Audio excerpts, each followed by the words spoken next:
Okay, good morning all of you and I welcome you in the Swami Vivekananda Institute.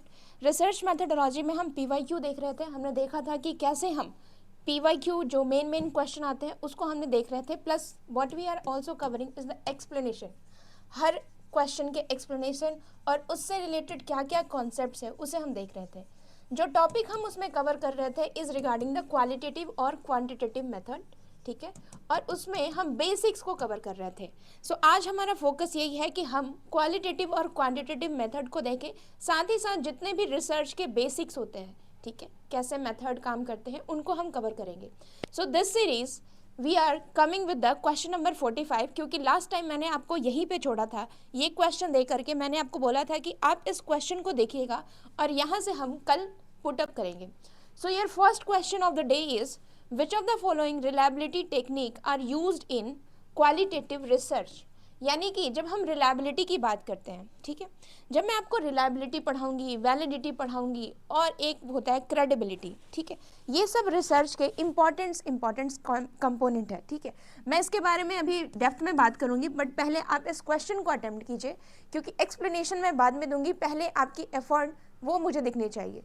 तो question ये कह रहा है कि इनमें से कौन रिलायबिलिटी टेक्निक है क्वालिटेटिव रिसर्च में. देखिए, रिलायबिलिटी आपको देखने को मिलती है क्वांटिटेटिव, बट यहाँ पे आपसे क्या पूछ रहा है, क्वालिटेटिव रिसर्च में रिलायबिलिटी कैसे यूज़ की जाती है, कैसे देखा जाता है.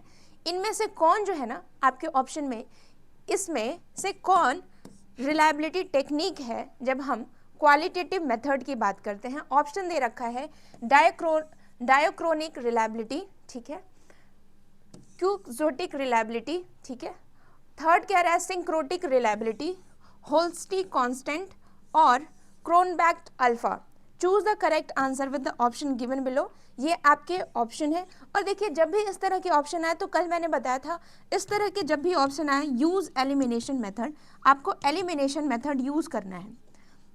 बट क्वेश्चन ये है कि मैम ये सब नाम ही नहीं मैंने सुना, ये पहली बार नाम सुना है, तो एलिमिनेशन का सवाल उठता नहीं है. बट फिर भी आप अटेम्प्ट कीजिए.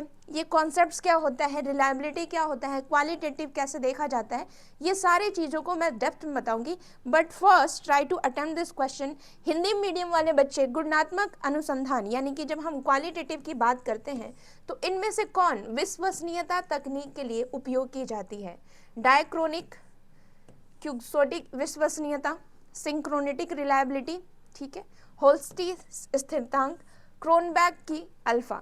आपको ये ऑप्शन दे दिए गए हैं और आपको बताना है. मैं एक बार इंग्लिश मीडियम वाले बच्चे के लिए थोड़ा सा इरेज करना चाहूँगी ताकि उनको ये ऑप्शन अच्छे से दिख जाए, ठीक है. ये है आपका question. Just try to attempt this question and when then we explain it every single words in this question.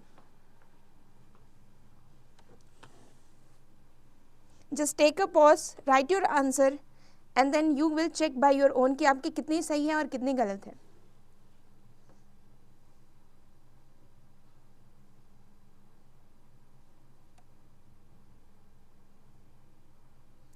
The word reliability ये समझना बहुत ज़रूरी है, ठीक है. वैलिडिटी क्या होता है ये भी साथ साथ दिया जाता है, इसके बारे में भी हम बात करेंगे.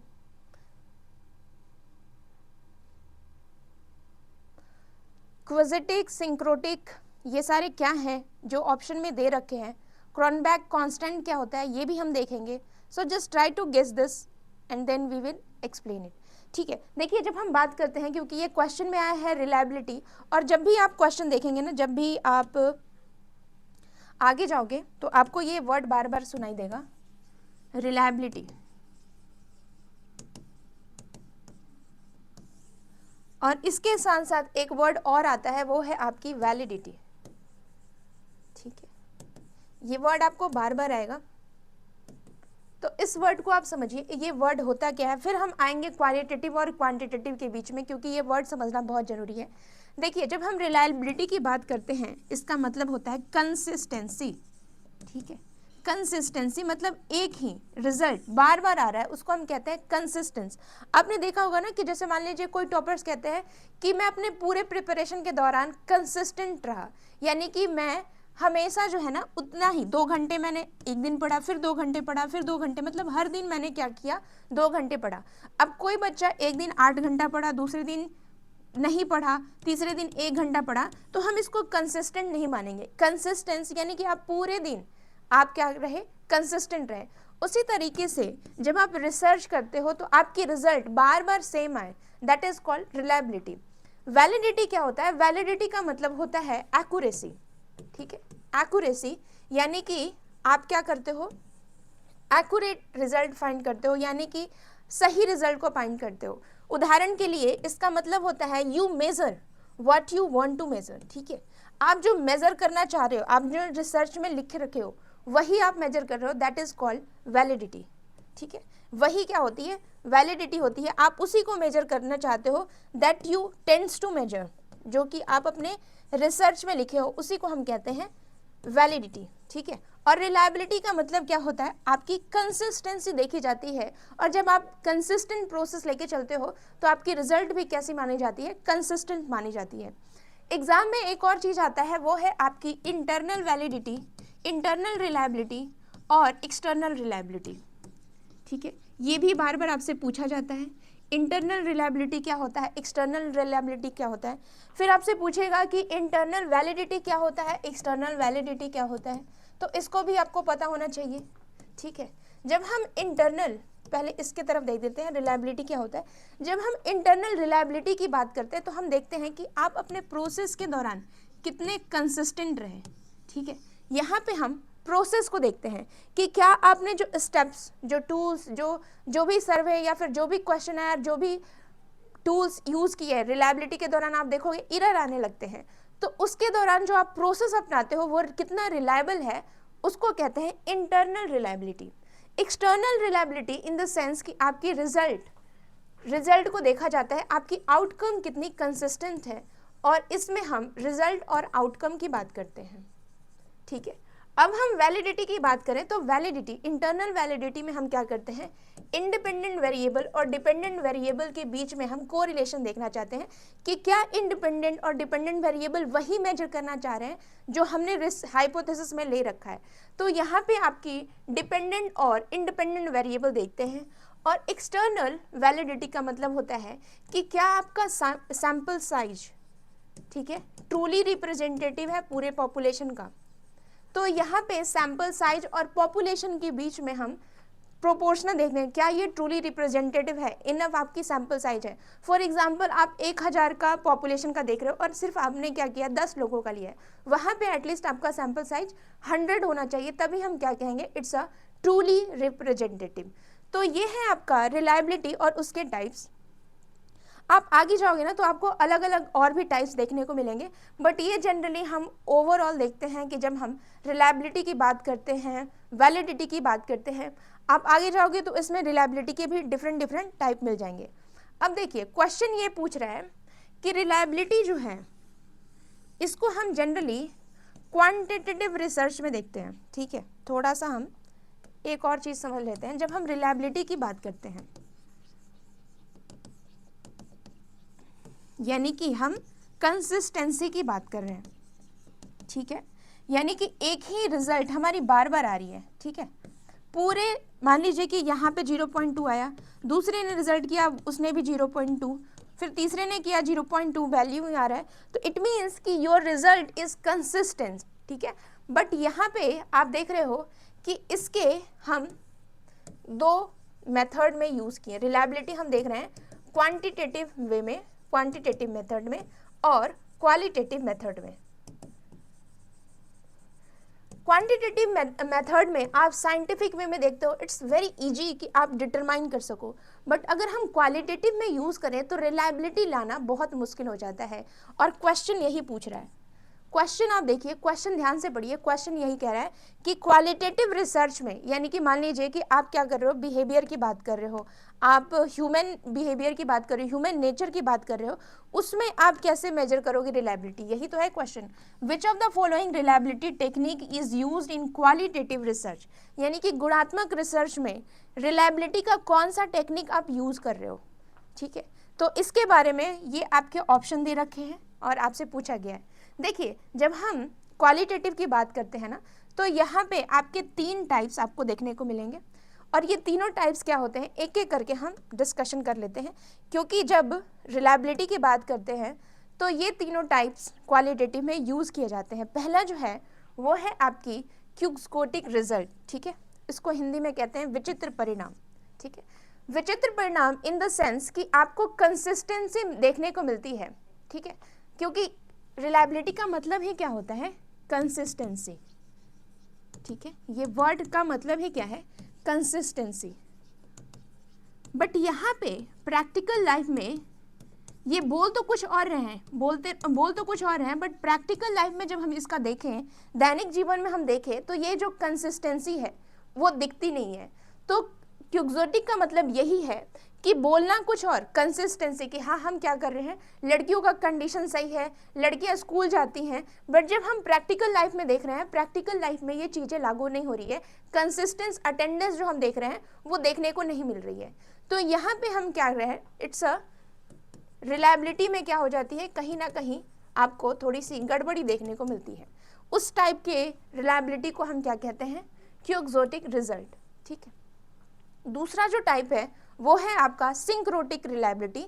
सिंक्रोटिक वर्ड समझिए, मतलब सिंक यानी कि साथ साथ जो चीज़ें होती हैं, यानी कि similarity of the result at the same time even using the different method, ठीक है। आप अलग अलग विधि से जो अपना के देख रहे हो, ठीक है, आप किसी एक इवेंट को देख रहे हो, फॉर एग्जाम्पल कि गर्ल्स का कितना प्रेजेंस है किसी स्कूल में, ठीक है, आप ये चीज़ देख रहे हो और आप डिफरेंट मेथड अपना के देख रहे हो और सेम रिजल्ट आ रहा है, इट मीन्स कि इट इज़ कंसिस्टेंट, ठीक है। और ये चीज़ें आप प्रैक्टिकल अलग अलग मेथड्स के थ्रू देख रहे हो, हर मेथड में सेम रिजल्ट आ रहा है, दैट इज सिंक्रोनिटिक, यानी कि इसको क्या कहते हैं, सिंक्रोनिक रिलायबिलिटी, ठीक है। समकालिक विश्वसनीयता, यानी कि उसी टाइम पे आप डिफरेंट मेथड यूज कर रहे हो और उससे आपकी रिलायबिलिटी देखने को मिल रही है।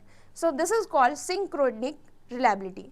जो तीसरा आपका आता है, यहाँ पे दे रखा है,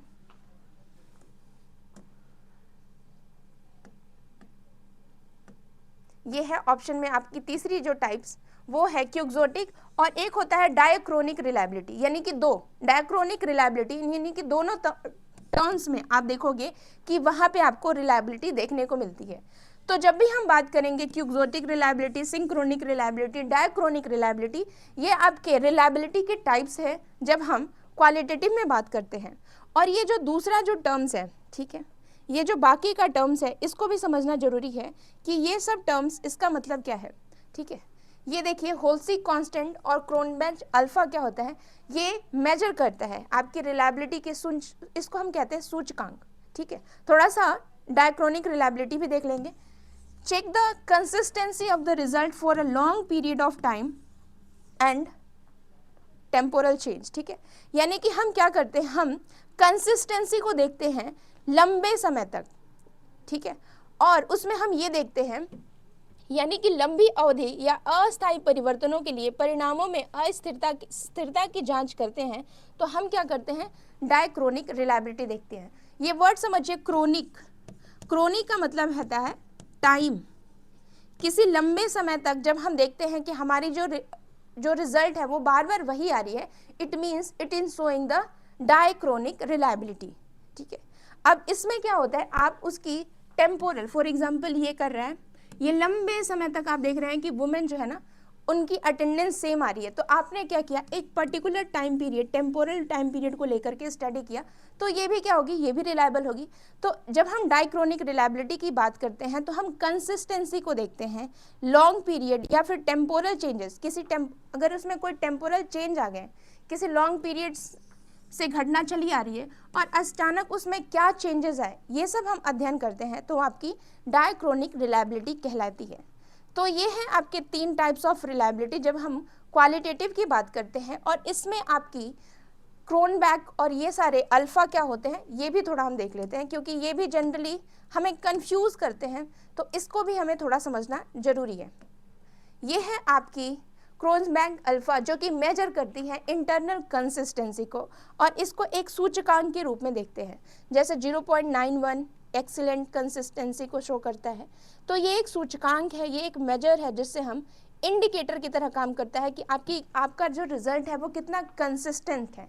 तो क्रॉनबेच अल्फा क्या होता है, इट्स अ इंडिकेटर जो कि रिलायबिलिटी को मेजर करता है। So this is all about reliability, उसके टाइप्स, क्वालिटेटिव रिसर्च में, क्वालिटेटिव मेथड में कैसे रिलायबिलिटी काम करती है, इसके बारे में हम देख रहे हैं। अब हम आते हैं क्वेश्चन नंबर 46। क्वेश्चन नंबर 46 कह रहा है identify the main feature of qualitative research from the following. ठीक है, आपको क्या करना है, क्वालिटेटिव रिसर्च का जो इम्पॉर्टेंट फीचर्स है उसको आपको देखना है, और इसमें आपके ऑप्शन दे रखे हैं। It is concern with the understanding of phenomena from the participant perspective, यानी कि यह प्रतिभागी के दृष्टिकोण से घटना को समझने की बात करता है। ठीक है, दूसरा क्या कह रहा है, इट अज्यूम, ठीक है, ये क्या करता है, it assume that there are social facts with a single objective reality, यह मानता है कि एकल वस्तुनिष्ठ वास्तविकता वाले सामाजिक तथ्य हैं। ओके, तीसरा कह रहा है researcher become immersed in the situation present और पास्ट, यानी कि शोधकर्ता वर्तमान और अतीत की स्थिति में डूब जाता है। फोर्थ कह रहा है कि researcher is detach from the study to avoid bias, यानी कि शोधकर्ता पूर्वाग्रह से बचने के लिए अध्ययन को अलग कर दिया गया है। ठीक है, ई कह रहा है there is a greater flexibility in both method and research process, यानी कि दोनों तरीके और अनुसंधान प्रक्रिया में अधिक लचीलापन देखने को मिलता है। और ये है आपका ऑप्शन, और जब भी इस तरह के ऑप्शन आए यूज एलिमिनेशन मेथड, एलिमिनेशन विधि को आपको यूज करना है। और आप फटाफट बताइए, क्योंकि हमने ऑलरेडी डिस्कस कर लिया है क्वालिटेटिव रिसर्च क्या होता है, क्वांटिटेटिव रिसर्च क्या होता है in a great depth. So you should have a clear understanding, थोड़ा बहुत तो अंडरस्टैंडिंग होगा कि जब हम क्वालिटेटिव की बात करते हैं तो वहाँ पे क्या होता है, वहाँ पे आपका रिसर्चर का जो पर्सपेक्टिव होता है, उसका जो दृष्टिकोण होता है, वो सबसे इम्पॉर्टेंट होता है। ठीक है, और उसके आधार पे आपको क्या करना है, इसका आंसर मुझे बताना है कि 46 में राइट आंसर क्या होगा।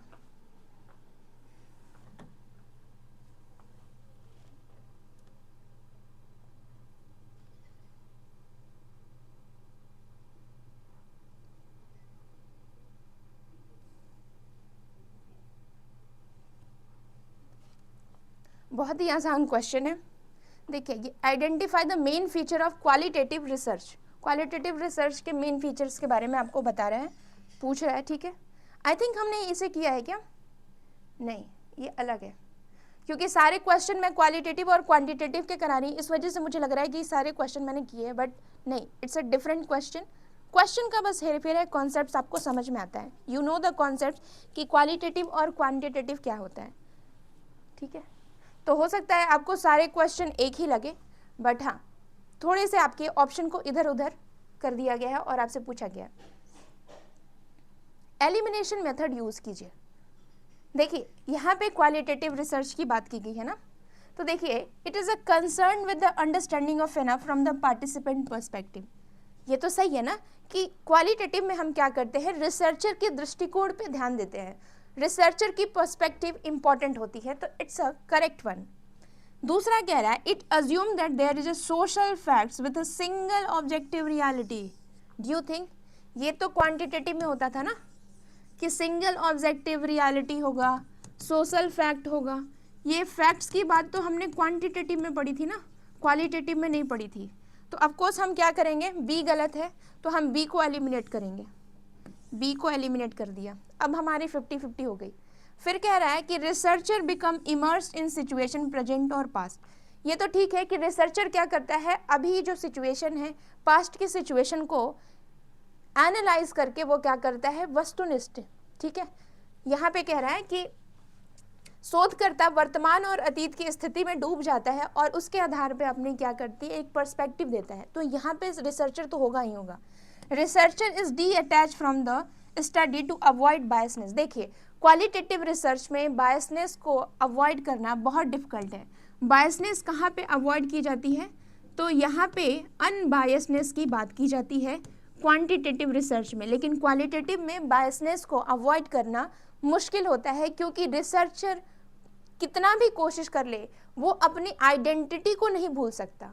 ठीक है, तो इस तरीके से यहाँ पे बायसनेस को नहीं फॉरगेट कर सकते, तो it's a not a correct one, यानी कि डी आपका नहीं होगा, डी को आप एलिमिनेट कीजिए और आपका बचा ऑप्शन ए सी ई, यानी कि ए सही है, रिसर्चर बिकम सी सही है, ई there is a greater flexibility in both method. Of course flexibility हम देखते हैं, ठीक है। रिसर्च डिज़ाइन जब आप बनाते हो क्वालिटेटिव में, तो वहाँ पे फ्लेक्सिबिलिटी देखने को मिलती है, लचीलापन देखने को मिलता है जब आप रिसर्च डिज़ाइन बनाते हो, ठीक है। तो इस तरीके से हमने क्या देखा कि जब भी हम क्वालिटेटिव मेथड की बात करते हैं, क्वालिटेटिव रिसर्च की बात करते हैं, तो हमें क्या मिला, क्वालिटेटिव रिसर्च में हमें क्या मिला, यहाँ पे रिसर्चर की पर्सपेक्टिव इम्पॉर्टेंट है। दूसरी चीज़ हमने क्या देखी, दूसरी चीज़ हमने देखी कि यहाँ पे कॉन्टेक्स्ट समझना बहुत ज़रूरी है, पास्ट और प्रेजेंट की कॉन्टेक्स्ट समझना बहुत ज़रूरी है। और यहाँ पे डिज़ाइन, रिसर्च डिज़ाइन कैसा होता है, फ्लेक्सिबल होता है। जबकि क्वांटिटेटिव में हमने क्या देखा, सोशल फैक्ट की बात करते हैं और अनबायसनेस की बात करते हैं। तो इस तरीके से आपको क्या करना है, क्वेश्चन से भी क्या कर सकते हैं, आप अपने पॉइंट्स को नोट डाउन कर सकते हैं, अपने नोट्स को प्रिपेयर कर सकते हैं। Now let's come to the next question, ठीक है। नेक्स्ट क्वेश्चन की बात करते हैं। क्वेश्चन नंबर 47 कह रहा है कि यहाँ पे दो स्टेटमेंट दिए गए हैं, एक को असर्शन कहते हैं और दूसरे को रीजन कह रहे हैं। असर्शन आपका कुछ इस तरीके से दिया है, one of the important aim of research is to develop a theory, ठीक है। यानी रिसर्चर का मुख्य उद्देश्य है कि आप थियरी को डेवलप करें। रीजन कह रहा है कि क्योंकि both facts and theory are important for doing research, क्योंकि फैक्ट्स और थियरी, तथ्य और आपके सिद्धांत दोनों जरूरी है रिसर्च के लिए। और आपको बताना है इन दोनों के स्टेटमेंट में कि सबसे उचित ऑप्शन कौन सा है। A is correct but R is not correct, A is not correct but R is correct, both A and R is correct and R is not a correct explanation of A. D कह रहा है A and R is correct and R is the not a correct, sorry इसमें correct explanation है और इसमें not correct है, ठीक है। और ये क्वेश्चन आया हुआ है आपके 2021 के सिर्फ 2 में, ठीक है। So just attempt this question and then we will explain it, ठीक है। यहाँ पे बात की जा रही है थियरी और फैक्ट्स की, और ये क्वेश्चन बहुत इंपॉर्टेंट है, ये आपकी बेसिक्स को चेक करेगा, ठीक है। आपकी बेसिक्स कैसी है ये आपकी चेक करेगी, ठीक है।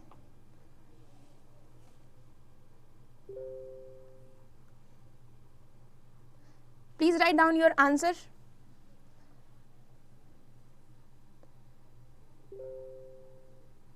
ओके,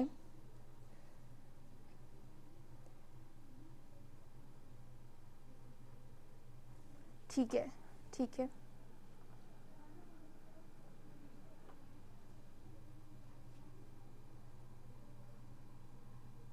थियरी और फैक्ट्स में अंतर क्या होते हैं, ओके। थियरी और फैक्ट्स में अंतर क्या होते हैं, इसको आपको समझना बहुत जरूरी है। वेरी गुड, ठीक है, ओके। चलिए इसके हम आंसर को देख लेते हैं, एक्सप्लेनेशन को देख लेते हैं, क्योंकि क्वेश्चन भी आ रहे हैं कि मैम थियरी और फैक्ट्स में अंतर बता दीजिए, ठीक है। तो ये भी जानना, क्योंकि यही बेसिक्स होते हैं, और जब आपकी बेसिक्स ही नहीं सही होगी तो आप लगातार कितने भी रिसर्च के क्वेश्चन सॉल्व करें उसका कोई फायदा नहीं होगा। तो पहले हम इसके बेसिक्स को समझ लेते हैं, ठीक है। थोड़ा सा मैं इरेज करना चाहूँगी। देखिए यहाँ पे कह रहा है कि one of the important aim of researchers to development of theory, यानी कि जब हम रिसर्च की बात करते हैं तो सबसे इम्पॉर्टेंट काम क्या होता है कि थियरी को बनाना। देखिए जब हर रिसर्च क्या होता है, थियरी जरूरी नहीं है कि थियरी ड्रिवन हो, ठीक है, क्योंकि हमने बात की थी इंडक्टिव और डिडक्टिव की, याद है, इंडक्टिव और डिडक्टिव की। इंडक्टिव में क्या था कि हमने क्या किया, एक पर्टिकुलर से जनरल की तरफ बढ़े, ठीक है, थियरी बेस्ड, पर्टिकुलर से हम जनरल आइडिया की तरफ बढ़ते हैं। और यहाँ पे क्या था, हमारी जनरल और थियरी ऑलरेडी गिवन है और हम इसको क्या करें, पर्टिकुलर लोगों पे जाकर के टेस्ट कर रहे हैं, ठीक है, एग्जाम्पल को चेक कर रहे हैं। तो यहाँ पे जो हम आइडिया होता है वो ये है कि हम क्या कर रहे हैं, थियरी को डेवलप करने की कोशिश कर रहे हैं। ये एक इम्पॉर्टेंट एम होता है। इम्पॉर्टेंट एम ये होता है कि आप क्या करते हो, जनरलाइज करने की कोशिश करते हो कि ये मेरी फाइंडिंग है और इसके आधार पे मैं ये कह सकता हूँ। तो जनरलाइजेशन इज द एम, और जनरलाइजेशन इन द सेंस कि आप क्या कर रहे हो, थियरी कहीं ना कहीं थियरी की तरफ आप जा रहे हो और आप देखते हो क्या ये जनरलाइजेशन वहाँ पे भी अप्लाई हो रहा है, यहाँ पे भी अप्लाई हो रहा है। तो जब ये जनरलाइजेशन लार्ज टर्म पे बार बार वही रिजल्ट आता है तो वो क्या बन जाता है, वो थियरी बन जाता है। और आई थिंक यही क्वेश्चन आपने पूछा है। क्वेश्चन आपने ये पूछा है कि मैम थियरी और फैक्ट्स में अंतर बताइए। थियरी हम किसे कहते हैं, पहले ये समझिए। थियरी, पहले आप ये देखिए फैक्ट्स क्या होते हैं, ठीक है। फैक्ट्स यानी तथ्य।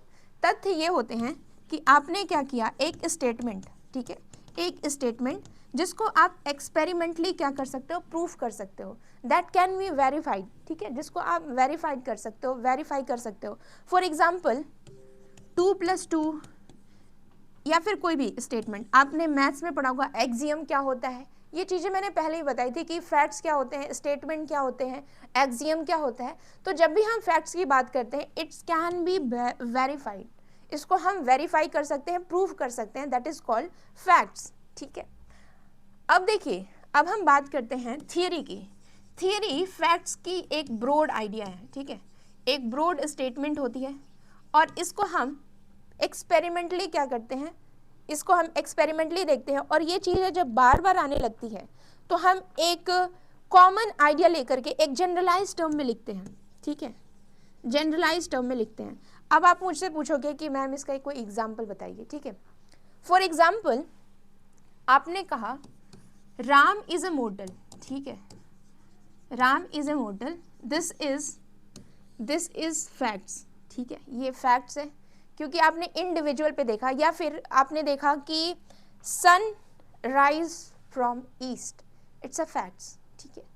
और फिर उसके बाद जब मान लीजिए आपने ये देखा कि सूर्य क्या है, एक स्टार है, और आपने देखा कि सारे स्टार जो है ना, सारे स्टार क्या कर रहे हैं, ईस्ट से, यानी कि जब ये चीज़ें आप बार बार देख रहे हो, हर चीज़ में आपने ये देखा कि क्या सारे तारे ईस्ट से राइज होते हैं, तो अगर ये सब थियरी आप बार बार देखते हो that will become a theory, यानी कि फैक्ट्स जब बार बार आने लगते हैं, रिपीटेड फॉर्म में आप देखने लगते हो, दैट विल बिकम थियरी। जब हम फैक्ट्स की बात करते हैं तो यहाँ पे हम प्रूफ करने की कोशिश करते हैं, ठीक है। मान लीजिए कि हम कहें राम इज इमॉर्टल, तो उसकी ऑटोप्सी रिपोर्ट्स, उसकी डेट ऑफ बर्थ, या फिर उसकी जो है ना अभी प्रेजेंट की एक्टिविटी देख करके हम इसको क्या करते हैं, प्रूफ करते हैं। तो जब भी हम फैक्ट्स की बात करते हैं, ठीक है, जैसे कि आपने अभी क्वेश्चन पूछा कि जब भी हम फैक्ट्स की बात करते हैं तो फैक्ट्स क्या होते हैं, एक वेरीफाइड स्टेटमेंट होते हैं जिसको हम एक्सपेरिमेंटली करेक्ट कह सकते हैं। जबकि हम थियरी की बात करते हैं तो ये एक ब्रॉड आइडिया रहता है, किसी फेनोमेना को देख करके जो कि बार बार हो रही है, उसके आधार पे हम क्या करते हैं, एक ब्रॉड आइडिया देते हैं, उसी को हम क्या कहते हैं, उसी को हम थियरी कहते हैं। So this is all about theory and facts, ठीक है। अब हम क्वेश्चन पे आते हैं, क्योंकि आई थिंक मैंने इसके बारे में थोड़ा बहुत आपको आइडिया दिया होगा। अब हम क्वेश्चन पे आते हैं, कह रहा है which of the important aim of research in development of theory, यानी कि हम जब थियरी की बात करते हैं तो इम्पॉर्टेंट एम क्या होता है रिसर्च की, ठीक है। अच्छा, one of the important aim of research is the development of theory. Of course generalize करते हैं, इट मीन्स कि हम क्या करने की कोशिश कर रहे हैं, थियरी बनाने की कोशिश कर रहे हैं। फिर कह रहा है both facts and theory are important in doing research, facts भी जरूरी है और थियरी भी जरूरी है। ऑफ कोर्स इट इज़, क्योंकि बिना फैक्ट्स के आप क्या कर सकते हो, थियरी को आगे नहीं ले जा सकते, और थियरी भी होना जरूरी है क्योंकि थियरी के आधार पे क्या करते हो आप, अपनी फैक्ट्स, अपनी ओपिनियन या फिर अपने आर्ग्यूमेंट्स रखते हो, ठीक है, तो दोनों जरूरी हैं। अब देखिए, अब ये पूछ रहा है कि इनमें से कौन जो है ना, क्या ये रीज़न असर्शन को, क्योंकि इंडिविजुअली तो हमने देख लिया कि क्या अब ये इसको सपोर्ट कर रहा है। One of the important aim of research is development of theory because both facts and theory are important for doing research, ठीक है। देखिए, यहाँ पे बात की जा रही है रिसर्च में थियरी का रोल, और यहाँ पे दोनों की बात की जा रही है, फैक्ट्स और थियरी की। तो ये जो चीज़ें हैं ना, it's going in this direction and this one is going in this direction. So the reason is not a appropriate explanation of the assertion. So इस तरीके से हम कह सकते हैं कि both A and R are correct but R is not a correct explanation of A, ठीक है, क्योंकि यहाँ पे थियरी की बात की जा रही है और यहाँ पे हम फैक्ट्स और थियरी दोनों की इंपॉर्टेंस शो कर रहे हैं, ठीक है। फर्स्ट वाले स्टेटमेंट में फैक्ट्स का कोई बात नहीं किया गया है, सेकेंड वाले स्टेटमेंट में दोनों की बात की जा रही है। तो इस आधार पे हम कह रहे हैं कि आपका रीजन जो है is a not a correct explanation of the assertion that is given, ठीक है। Now, what I'm going to do, I'm going to leave you with this question. ये क्वेश्चन बहुत आसान है और ये बेसिक्स है। कल के क्लास में जो हम क्वेश्चन डिस्कशन करेंगे, मुझे लगता है कि क्वालिटेटिव और क्वांटिटेटिव पे हमने इनफ डिस्कशन कर लिया। अब जो हमारा टॉपिक्स होगा इज रिगार्डिंग द बेसिक्स, जितने भी बेसिक्स होंगे रिसर्च को, उसको फटाफट रैप अप करके हम आगे टॉपिक्स पे बढ़ेंगे। जितने भी पॉजिटिविज्म, पोस्ट पॉजिटिविज्म भी हमने ऑलरेडी कवर कर लिया है। सो आगे हम क्या करेंगे, कुछ बेसिक्स लेकर के we will wrap up this session और हम आगे क्या करेंगे, रिसर्च डिज़ाइन, जितने भी इंपॉर्टेंट PYQ है उससे रिलेटेड हम चीज़ों को देखेंगे। तो ये है आपका आज का homework. Which of the following method is acquiring knowledge save time and efforts on the part of researcher. यानी कि जब हम रिसर्चर की बात करते हैं, शोधकर्ता की बात करते हैं, तो इनमें से कौन विधि समय और उनके जो प्रयास रहते हैं, ठीक है, साथ ही साथ उनको नॉलेज भी अच्छा प्राप्त हो, उसको उसमें सेव करते हैं। Method of experience, inductive method, deductive method और method to consulting and authority. तो ये आपका क्वेश्चन है, बहुत ही ट्विस्टिंग क्वेश्चन है और आपको लॉजिकली इसको बताना होगा। So just try it and we will meet tomorrow with its answer. So see you soon in the next class, जहाँ पे हम इसके क्वेश्चन की बात करेंगे और इससे रिलेटेड जितने भी PYQ होंगे उसको भी हम डिस्कशन करेंगे। Till then just keep revising and keep solving the PYQ related to research methodology.